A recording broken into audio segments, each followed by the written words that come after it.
आंब टाकुआ खाई मृत्युवरण केवल रायगड़ा जिले में ही नथिला, कंधमाल जिले में भी होता।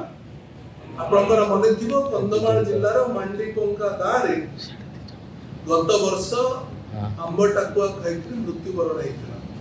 तेणु मोहन माझी सरकार रे आदिवासी अंचल एभली घटना वाइड स्प्रेड है, कमुनी बरं बढ़ुची।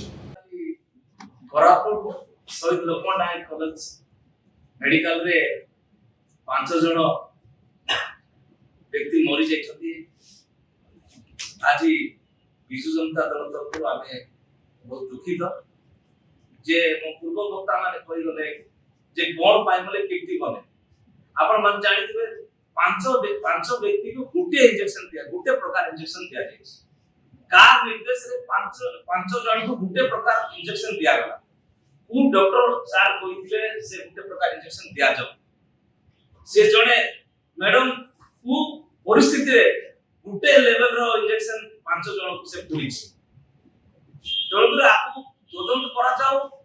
जो माने मध्य ये दोष करछन सेमान को कठोर दंड दिया जाऊ।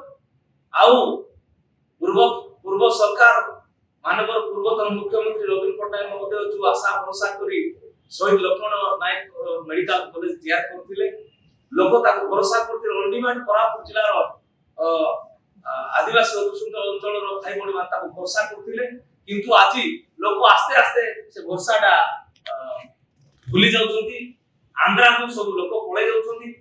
तेणु करी आ तदंत करा जाऊ। आउ ठीक डॉक्टर मेडिकल रे दिया जाऊ। से नर्स को तदंत करी एवं डॉक्टर जो डॉक्टर दायित्व काम करथिन ताको उचित दंड दिया जाऊ। जदि आपंक आम भिडी भल लगा तेब आम चैनल को लाइक, शेयर और सब्सक्राइब करने को जमा भी भूलु नहीं।